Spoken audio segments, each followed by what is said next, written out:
தமிழக வேளாண் பட்ஜெட்டில் விவசாய பெருங்குடி மக்களின் எதிர்பார்ப்புகள் குறித்து தற்போது கேட்கலாம். விவசாயிகளுடைய இடுபொருட்களுக்கு மானியம் என்பது கூடுதலாக வழங்க வேண்டும்.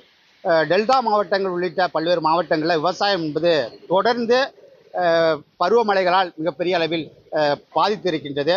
இங்கே இருக்க இந்த பகுதியில் இருக்கக்கூடிய விவசாயிகளுடைய பயிர் கடனை தள்ளுபடி செய்வதற்கான ஒரு நடவடிக்கை என்பது இந்த பட்ஜெட்டில் இருந்துச்சுன்னா விவசாயிகளுக்கு ஒரு மகிழ்ச்சி அளிக்கக்கூடிய பட்ஜெட்டாக அந்த பட்ஜெட் இருக்கும். விவசாயிகளுக்கு மானிய விலையில் இடுபொருட்களை வழங்கணும், உரம் வழங்கணும்.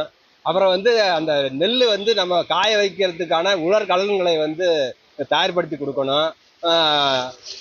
அதாவது இந்த வாய்க்கால் வெட்டுன்னு சொல்கிறோம்ல, அந்த வாய்க்கால் வெட்டெல்லாம் சரியான முறையில் எல்லா கிராமங்களையும் செஞ்சாங்கன்னா விவசாயம் செழிக்கிறதுக்கான ஒரு வாய்ப்பு இருக்குது. தொழிற்சாலைக்கு என்று கோடிக்கணக்கான ரூபாய் ஒதுக்கிறார்கள். விவசாய நிலங்களை எடுப்பதை நிறுத்திவிட்டு எங்கேயாவது சும்மா கிடக்கின்ற நிலத்தில் அவர்கள் தொழிற்சாலை ஆரம்பிக்கலாம். இன்றன்றாடு செத்துக்கொண்டு இருக்கின்ற விவசாயிகளை பாதுகாக்க வேண்டுமென்றால் உழுதுண்டு வாழ்வ மக்களை, உழைக்கின்ற மக்களை வாழ்க்கை தரத்தை உயர்த்துகின்ற அளவுக்கு அரசு பட்ஜெட்டு இருக்கும் என்று எதிர்பார்க்கிறேன். நம்ம தமிழ்நாட்டில் மட்டும் இல்லை, எல்லா பகுதியிலையுமே சோறு கிடைக்காம சோத்து பஞ்சம் வரப்போகுது. இன்றைக்கே அரிசி 100 ரூபாய்க்கு கிலோ வந்துருச்சு. இருக்கிறவங்க வாங்கி திங்கலாம், இல்லாதவங்க என்ன செய்ய முடியும்? அன்றாட விவசாயம் பண்ணுறவன் 100 ரூபாய்க்கு அரிசி வாங்கி திங்க முடியாது. விவசாயிகளை வாழ வைக்க வேண்டும். கிடைக்கிற பொருள், அரசாங்கத்திலிருந்து கிடைக்கிற அனைத்து பொருட்களும் விவசாயிகளுக்கு சேர்றதுக்கு வழிவகை செய்ய வேண்டும் என மிக தாழ்மையோடு கேட்டுக்கொள்கிறேன்.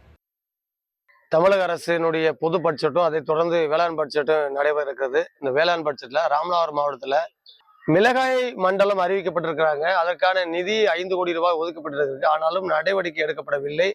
அரசாங்கம் இங்கே விளைகின்ற முண்டு மிளகாயை உற்பத்தி செய்வதற்கு அரசே கொள்முதல் செய்யணும்னு ராமநாதபுரம் மாவட்டத்தின் சார்பாக எதிர்பார்க்கிறோம். வைகை நதியை தூர்வாரி பாதுகாக்கப்படணும்னு எதிர்பார்க்கிறோம். நெல்லை கொள்முதல் பண்றதுக்கு ஒரு நல்ல சேமிப்பு கிடங்கு இல்லை. அது அரசாங்கமும் எடுத்து பண்றாங்க. அப்படி சேமிப்பு கிடங்குகள் இங்கே கட்டி கொடுத்தா, நடவடிக்கை எடுத்து கொடுத்தா, அடுத்த பட்ஜெட்டில் எங்களுக்கு பண்ணி கொடுத்தாங்கன்னா எங்களுடைய இன்னும் வாழ்வாதாரம் விவசாயிகளுக்கு மேம்படுத்தும்.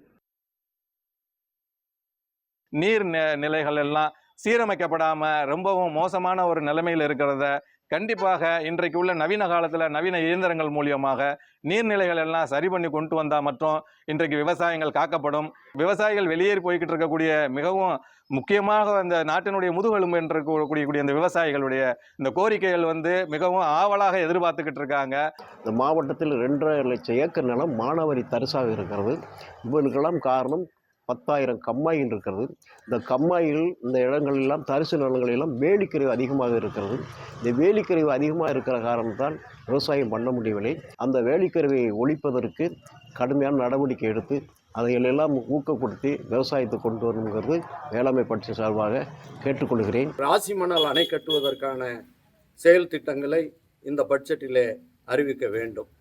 நீர்நிலைகளை தூர்வாருவதற்கான அதிகமான நிதி நிலைகளை உருவாக்க வேண்டும். சிவகங்கை மாவட்ட விவசாயிகளை பாதுகாக்கக்கூடிய வகையில் உரிய நிதி ஒதுக்கீடை செய்து சிவகங்கை மாவட்ட விவசாயிகளுக்கு பயனடையக்கூடிய வகையில் இந்த பட்ஜெட் இருக்க வேண்டும் என்று நாங்கள் வலியுறுத்துகிறோம். வேளாண் பட்ஜெட்டில் அறிவிக்கிறது எல்லா விவசாயிகளுக்கும் கிடைப்பது கிடையாது. ஒரு சில விவசாயிகள் தான் ஏதோ பயன்படுறாங்க. இப்போ டிராக்டர் மானியம் அது பயன்படுறாங்க, பவர் டில்லர் மானியம் பயன்படுறாங்க. புயல் வெள்ளங்கள் இதுகள் அடிக்கிறது, இதுகளுக்கு இன்சூரன்ஸ் எங்களுக்கு கரெக்டாக கிடைக்கிறதில்ல. எங்களுக்கு அரசே இந்த இன்சூரன்ஸ்லாம் எடுத்து அரசே நடத்தணும். மயிலாடுதுறை மாவட்டத்துக்கு என்ன தேவைன்னு பார்த்தீங்கன்னா, மயிலாடுதுறை மாவட்டத்தில் தொழிற்சாலைகள்ன்றதே இல்லை. இருந்த தொழிற்சாலை பேப்பர் மில்லு போச்சு, பஞ்சாலை போச்சு, சக்கரை ஆலை இருந்தும் இல்லாமல் அது சும்மா அது பூட்டி கிடக்கு, இரும்பு தொழிற்சாலை மாதிரி. அப்போ அதை திறக்கிறேன்னு சொன்னாங்க. என்ன சம்பந்தமாக எந்த நடவடிக்கையும் இல்லை.